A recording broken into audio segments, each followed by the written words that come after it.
Hello students, तो आज हम पढ़ेंगे डिस्प्लेसमेंट रिएक्शन और डबल डिस्प्लेसमेंट रिएक्शन। और डिस्प्लेसमेंट रिएक्शन को हम सिंगल डिस्प्लेसमेंट रिएक्शन भी कहते हैं, ठीक है ना। इससे पहले हमने देख चुके हैं एक्सोथर्मिक और एंडोथर्मिक रिएक्शन। चलिए, पर डिस्प्लेसमेंट रिएक्शन जैसा कि अब तक अपन ने जितनी भी रिएक्शन पढ़ी है उसमें अपन ने एक चीज़ देखी है कि इनके नाम से ही इनका मतलब पता चल जाता है, ठीक है। अब तो उसी में देखिए अपन जो पढ़ रहे हैं डिस्प्लेसमेंट रिएक्शन, डिस्प्लेस, ठीक है ना। डिस्प्लेस का मतलब क्या होता है? किसी को रिप्लेस कर देना, उसकी जगह पर दूसरा आ जाना, किसी की जगह पर कोई और आ जाना, ठीक है ना। अब ये भी सोचने वाली बात है कि किसी की जगह पर कोई कब आएगा, ठीक है। जैसे कोई एलिमेंट है, ठीक है ना, तो वो कम रिएक्टिव है और उसके कांटेक्ट में अगर क्या आ जाए, मोर रिएक्टिव एलिमेंट आ जाए, तो मोर रिएक्टिव एलिमेंट क्या करेगा? लेस रिएक्टिव एलिमेंट को रिप्लेस कर देगा, ठीक है। तो इसी को कहते हैं अपन डिस्प्लेसमेंट रिएक्शन। इसका मतलब क्या है कि हमको यहाँ पर ये नॉलेज होनी चाहिए कि ऐसे कौन कौन से एलिमेंट हैं जो मोर रिएक्टिव है और कौन कौन है जो लेस रिएक्टिव है। हालांकि ऐसा लाइफ में भी होता है, ठीक है, कि जो मोर इफेक्टिव लोग होते हैं वो लेस इफेक्टिव लोगों को क्या कर देते हैं? रिप्लेस कर देते हैं, ठीक है ना।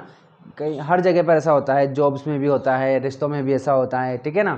तो जो मोर इफेक्टिव लोग होते हैं वो लेस इफेक्टिव लोगों को रिप्लेस कर देते हैं, ठीक है। तो हमें क्या बनना है? मोर इफेक्टिव बनना है, ठीक है। और आज की दुनिया में मोर इफेक्टिव बनने के लिए सबसे इम्पोर्टेंट एक ही चीज़ है, सिर्फ वो है पैसा, ठीक है। तो फुल पैसा कमाओ, ऑटोमेटिकली आप क्या बन जाओगे? मोर एंड मोर इफेक्टिव, ठीक है। चलिए, तो अभी मैं आपको सबसे पहले ये दिखा देता हूँ, वो लिस्ट पढ़ लेते हैं कि जिसमें जो सबसे ज़्यादा रिएक्टिव है और जो सबसे कम रिएक्टिव है और उनके बीच में जितने भी एलिमेंट हैं वो अपन देख लेते हैं। चलिए,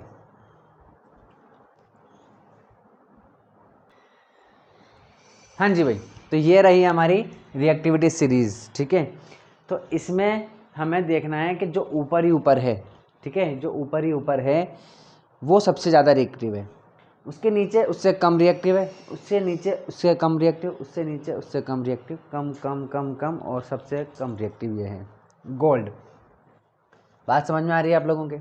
मैंने यहाँ पर पूरा नाम नहीं लिखा है, सिर्फ और सिर्फ सिंबल्स लिखे हैं, ठीक है। तो ये क्या है? पोटेशियम है, ये सोडियम है, ये कैल्शियम, मैग्नीशियम, एल्यूमिनियम, कार्बन। बच्चों का क्वेश्चन ये रहता है कि सर आपने इसको और इसको डब्बे में क्यों बंद किया है? तो अभी बताता हूँ। यह है carbon, zinc, iron, tin, lead ना। टिन का जो सिंबल होता है वो SN होता है और लेड का जो होता है वो होता है PB, ठीक है। यह है कॉपर, यह है सिल्वर। सिल्वर को AG लिखते हैं हम, इसका जो सिंबल है वो AG है, वो इसलिए है क्योंकि इसको बोलते हैं अर्जेंटम, ठीक है। और गोल्ड का जो सिंबल है वो है AU, वो इसलिए है क्योंकि इसको हम बोलते हैं ओरम, ठीक है। चलिए, अब यहाँ आप देख सकते हैं कि कार्बन और हाइड्रोजन मैंने क्यों लिखे हैं यहाँ पर डब्बे में, क्योंकि बस ये दो ही हैं जो पूरी सीरीज़ मेटल्स की सीरीज़ है, बट ये दोनों नॉन मेटल्स हैं, ठीक है। चलिए, तो इसलिए इनको डब्बे में बंद कर दिया है और इसलिए नॉन मेटल्स आ रहे हैं क्योंकि ये भी हम देखते हैं कि जो हम रिएक्शंस देखते हैं उनमें इन दोनों का जो रोल है वो बहुत ज़्यादा होता है, ठीक है ना। इसलिए इनको भी पढ़ना ज़रूरी है कि कौन किससे ज़्यादा रिएक्टिव है। यानी कि अगर पोटेशियम जो है वो इन सब को क्या कर सकता है? रिप्लेस कर सकता है, ठीक है। और सोडियम इन सब को कर सकता है, लेकिन ये सब जो हैं वो इनमें से किसी को भी क्या नहीं कर सकता?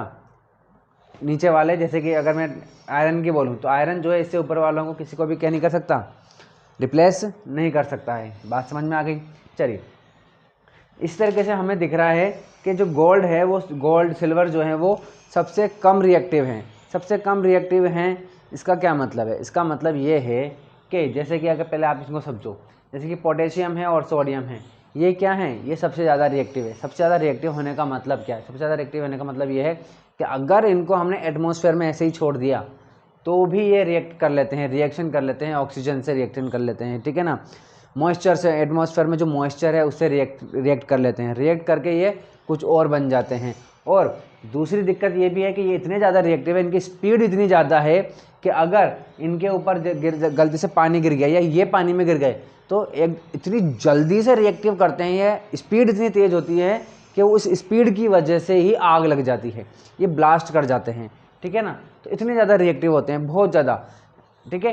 और वहीं गोल्ड जो है, गोल्ड ऐसा है जो रिएक्ट करेगा ही नहीं, किसी से रिएक्शन ही नहीं करेगा, इसीलिए गोल्ड पर कोई गंदगी नहीं जमती है, कभी काला, जैसे कि लोहा है, आयरन है, आयरन क्या हो जाता है, धीरे धीरे जिस पर जंग लग जाता है, ठीक है ना। बट इसकी स्पीड देखिए कितने नंबर पे आ रहा है, ये बहुत नीचे आ रहा है, ठीक है ना। इसका मतलब इसकी स्पीड थोड़ी कम है, थोड़ा कम रिएक्टिव है ये, ठीक है ना। है तो सही लेकिन थोड़ा स्लो है, लेकिन ये क्या है, ये ज़्यादा है, ठीक है। जैसे इनको आप एटमॉस्फेयर में रखोगे ये तुरंत रिएक्ट करके ब्लास्ट हो जाएंगे, आग लग जाएगी, ठीक है।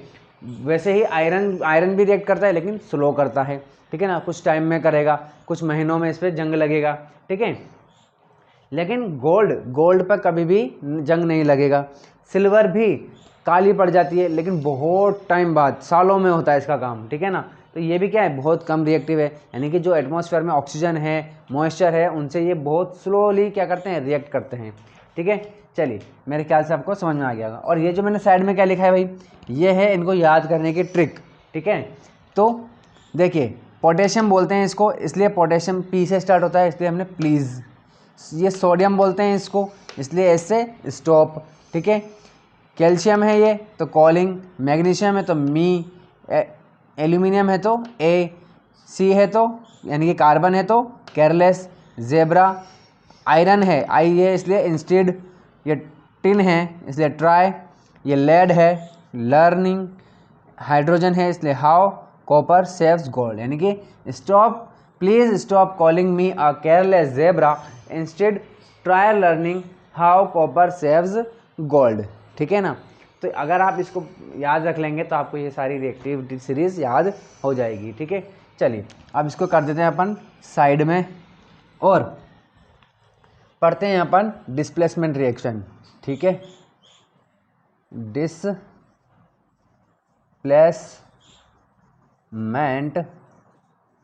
रिएक्शन, डिस्प्लेसमेंट रिएक्शन को हम सिंगल डिस्प्लेसमेंट रिएक्शन भी कहते हैं, सिंगल डिस्प्लेसमेंट रिएक्शन भी इसको अपन कह देते हैं, ठीक है। ऊपर चला गया, चलिए, सिंगल डिस्प्लेसमेंट रिएक्शन भी इसको अपन कह देते हैं, ठीक है। चलिए इसके कुछ रिएक्शंस हैं, देख लेते हैं अपन, और सिंगल डिस्प्लेसमेंट क्यों कहते हैं वो भी अभी अपन को समझ में आ जाएगा। हाँ जी भाई, तो ये हमारे कुछ एग्जाम्पल्स हैं, ठीक है ना। देखिए, एक केमिकल है जिसका नाम है कॉपर सल्फेट, ये भी कॉपर सल्फेट, ये कॉपर क्लोराइड है, ठीक है। तो ये जो केमिकल हैं ये सब एक्वस है, यानी कि पानी में घुले हुए हैं। हालांकि ये जो कॉपर सल्फेट है ये सॉलिड फॉर्म में भी आता है, क्रिस्टल फॉर्म में होता है। चलिए मैं आपको दिखा देता हूँ।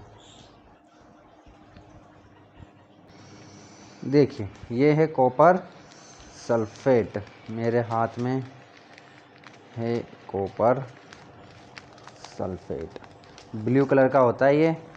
और जो राजस्थान में, जो पंजाब बॉर्डर पे है हमारे, जो जैसलमेर वगैरह है ना, जो बहुत ज़्यादा गर्म रहते हैं एकदम, वहाँ पर चूने में इसको मिला कर के घर की पॉलिश की जाती है, पुताई की जाती है, ठीक है ना। इससे क्या होता है कि घर जो हैं, दीवारें जो हैं वो ठंडी रहती हैं एकदम। ये एक मिनट,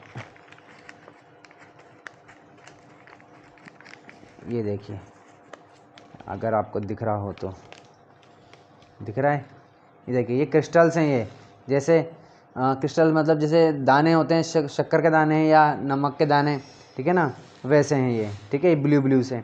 अब इसको पानी में डाल के हम घोलेंगे तब इसको हम बोलेंगे एक्वस फॉर्म, ठीक है। ये अभी तो सॉलिड है, ठीक है। हाँ जी, तो आपने देख लिया कॉपर सल्फेट के क्रिस्टल्स होते हैं, ठीक है ना, उनको हम पानी में घोल देंगे तो ये बन जाएगा एक्वस, ठीक है। हालांकि पानी के कुछ मॉलिक्यूल्स उन्होंने क्या करके रखे हैं, होल्ड करके रखे हुए हैं, इसी वजह से वो ब्लू हैं। अगर उनमें से वो पानी भी हम निकाल देंगे तो वो वाइट कलर का हो जाएगा, ठीक है। चलिए, तो ये है एक्वस फॉर्म में, ये भी किस में है, एक्वस फॉर्म में है, ठीक है। और ये सारे मेटल्स हैं, इसीलिए ये सब सॉलिड हैं, ठीक है, समझ पा रहे हो कि नहीं, समझ पा रहे हो। चलिए अब आप देखिए यहाँ पर जिंक, जिंक कहाँ है भाई साहब, ये रहा जिंक, ठीक है। और यहाँ क्या है, कॉपर है, ये रहा कॉपर, ठीक है, इतना नीचे है और जिंक इतना ऊपर है। तो जिंक जो है वो ज़्यादा रिएक्टिव है कॉपर्स के कंपैरिजन में, ठीक है। तो जिंक कॉपर को क्या कर देगा, इजीली रिप्लेस कर देगा, इसको डिस्प्लेस कर देगा, इसको हटा देगा, इसकी जगह पर आ जाएगा। तो सल्फेट के साथ कौन आ जाएगा, जिंक आ जाएगा। ये जिंक यहाँ पर आ गया और क्या बन गया, जिंक सल्फेट, और कॉपर साइड में हो गया, अकेला हो गया है, ठीक है। सेम टू सेम है आयरन। यहाँ देखिए भाई, ये आयरन है, ठीक है, ये कॉपर है। आयरन भी क्या है, ज़्यादा रिएक्टिव है, तो कॉपर को क्या कर देगा, डिस्प्लेस कर देगा। तो यहाँ से आएगा और यहाँ पर ये आयरन बैठ गया और क्या हो गया, आयरन सल्फेट बन गया, कॉपर अकेला रह गया। यहाँ पर देखिए लेड, ये लेड है, कॉपर से ज़्यादा रिएक्टिव है, इजीली क्या कर देगा, डिस्प्लेस कर देगा। तो लेड ने कॉपर को डिस्प्लेस कर दिया और क्या बन गया, लेड क्लोराइड बन गया, ठीक है।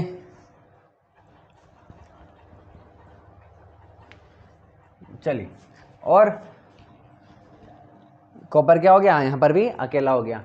ये सारे तीनों के तीनों क्या रहेंगे भाई, एक्वस फॉर्म में रहेंगे, ठीक है। एक्वस फॉर्म का मतलब पानी में घुले हुए, और ये चारों क्या हो जाएंगे, सॉलिड हो जाएंगे।